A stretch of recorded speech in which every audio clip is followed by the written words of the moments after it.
Working in a not so good work environment or toxic work environment definitely can take a toll on you as a person. I'm still an employee. I've been an employee for over 20 years now. I'm a social worker. So, of course, I work with a lot of women, and of course, there's some men in the workplace, but it's not a lot. There's more women than men when it comes to the helping professionals, social worker, nurse, those type of professions, teaching, those types of things. But like I said, definitely with the relationships that you have with your coworkers, sometimes they definitely can be not so good relationships.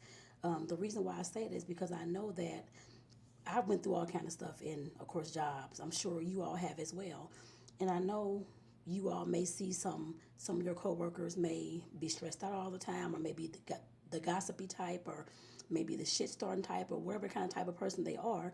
Just know that everybody has a background. I'm not making any excuses for them at all because it's a bunch of BS to me. But like I said, definitely we know that at some point it's not your parents' fault that you are the way that you are. At some point you realize that, or should realize that, you're the one who has to fix your life at this point. I learned that a long time ago. I know other folks may not have, of course, the same experience that I've had growing up in that kind of thing, but I learned that years ago. I had to be the one to fix my own ish. Nobody else could but me. My parents are dead and gone now. They can't fix it. I have to fix it. Even if they were still here, I know that I still have to fix it, regardless as to what has been done to me in the past, sexual abuse or anything else. I have to fix those things myself. And not just fixing the situation, the things that happen, fixing the feelings that I have around those situations, fixing the feeling of shame and guilt and frustration and anger and all those types of things. I had to fix all those. I'm still working to fix those things. And when we're in the workplace, if people have not fixed those things, or which I know there's no, at least for me, there's no 100% fixing of anything, but there's at least attempt to work on things, an attempt to get better and to become a better person. And if you're working with folks who have not done any of those things, then it's going to be a chaotic workplace. I guess I put it that way. Chaotic, full of trauma, drama, all those types of things going on, full of gossip and all these types of things from those particular people. You can always tell those people in the workplace who have a lot of baggage. I guess I put it that way.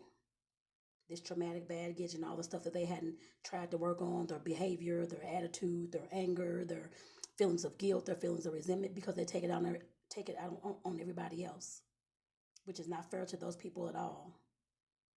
And like I said, those kind of people who have that negative attitude coming into work and that negative demeanor and personality and character, they make it hard for everybody else in the office. And they wonder why people don't want to talk to them, or they wonder why people kind of shun them and only talk to them about work and not like personal life and want to go out, girl, you want to have a good time, this kind of thing. Nobody wants to deal with people like that. And like I said, I know it's definitely sad on their part because like I said, I know that they may have been through things, they may have had trauma, dramas, all these types of things going on when they were a child and never worked on it, but it's not anybody else's thing to work on but yours. If you realize that you're having problems with relationships in the workplace or even at home, even with your own friend group, then you have to do something about that yourself. Nobody else can force you to do anything. They can tell you that, or girl, you this, or girl, you that, or boy, you this, or boy, you that. But until you realize that you actually have a problem, I guess I put it that way, with creating relationships because of the things that happened to you as a child or growing up through life or in college or whenever these situations happen, until you realize that those things happen and that you're the one who has to work on those things to lessen your triggers around the all the things that of course impact you every day, then like I said, you're going to constantly have these issues, not just at home but in the workplace too. And a lot of these things, of course, they definitely do play out at home, of course, but because those are the folks that's closest to us, especially if you have a partner, a husband, wife, or a partner in the household, they're going to get the brunt of your unhappiness. And like I said, it all carries over into the workplace. Like I said, I've been in the workplace over 20 years. I've seen it from all kind of different situations. People cheating with somebody else at work, people having nasty attitudes at work, upset or whatever it was, bringing everything from home to work and bringing all the traumas and dramas and their resentfulness and their anger and their bitterness and all that kind of stuff to work and making it hard for their employees to even be in that office. And employers wonder why people don't want to be in the office like that.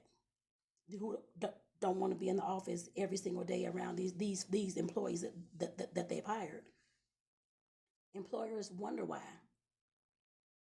If they sit in that office, I'm sure for at least a few weeks, they'll pick up, or at least a week actually, they'll pick up on things that's going on. And they'll understand why people don't want to be in the office every single day around these employees who gossip too much, who start a lot of drama, trauma, all that type of stuff in the workplace. Nobody wants to work around that. And like I said, it's not the employer's fault. Yes, you hired the people. It's not your fault. It's the person's fault. Until they get the help that they need, whether it's through coaching, whether it's through therapy, whether it's through counseling, whatever it is. Even if it's writing in the journal just to get the stuff out that you're upset about yourself with. Even if it's just writing about those things. Whatever's bothering you, whatever your triggers are, whatever the way that you act, why do you act that way? You can write those things out and do your therapy yourself. This is a start for you, like I said, for those who are out there who are doing this in the workplace. You can do the help or get the help that you need by just answering those questions for yourself. Why am I the way that I am? Who am I? Why am I acting this way? Why do I always get offended by people saying so and so? You have to, like I said, you have to work on yourself at some point. Nobody's going to constantly um, baby you in the workplace, baby you at home, baby you anywhere, actually. And that may be what you're used to, but like I said, in the real world, it doesn't work that way. As an adult, you know that, like I said, that yes, your parents or whoever took care of you, your family, your friends, growing up may have done traumas and dramas and all those types of things to you, or you may have been raped in high school or college or whatever it is. I understand that. I'm not discounting that. I know that. I've been through some of those things. But the thing is, regardless as to what those folks have done to you, is up to you to fix it, to get yourself better, to get yourself to a point where you're no longer bitter, where you're no longer resentful, where you're no longer hating all men because they did this or all women because they did this.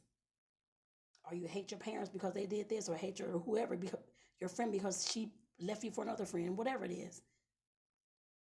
You have to get to a point where you can be okay with those things and still move forward, still be cordial, still live a happier life than what you're living. And you may not even realize that you've been acting this way unless you heard this video. I guess I put it that way. And somebody in the workplace, somebody in your home life may have said something to you about why you act that way, why you always got an attitude. I'm sure they have said that. And that's your cue right there that something is going on with me that I need to check. Check myself before you wreck yourself. That's what the whole song meant. At some point we do have to check ourselves and put ourselves in our own place. I guess I put it that way. But it won't happen until you start going down the path of, like I said, checking yourself, figuring out why you are the way that you are, and why you keep losing relationships, and why all your relationships end up in drama and trauma and fights and all this. You have to figure that out. I'm not saying that I know it takes two to tango. I understand that, but at some point, you have to increase your own happiness, your own joy, your own inner happiness. Like I said, your own inner joy, in order for you to become a better person. That means losing some of that resentment or all of it if you can. That bitterness, everybody's not the same as you've had in the past. You have to realize those things. You only know the people that's in your little bubble wherever you live at. The only 100 people, maybe if that, who have did something into your life, I guess I put it that way. Those are the only folks you know. There are billions of more people on this earth who have no damn idea who you are. Get to those people. But you have to work on yourself first in order to get to those people. People don't want to be around somebody unless they're birds of a feather flock together, unless they're the same who wants to gossip all the time and keep up all the drama and the trauma and all this kind of stuff. Then yes, they'll love you.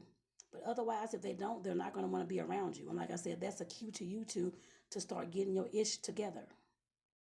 Like I said, check yourself before you wreck yourself. It happens in the workplace all the time. And like I said, that's why a lot of folks do not want to be in the workplace. They don't want to deal with those crazy ass employees, as I've heard and as I've said too. So check yourself before you wreck yourself.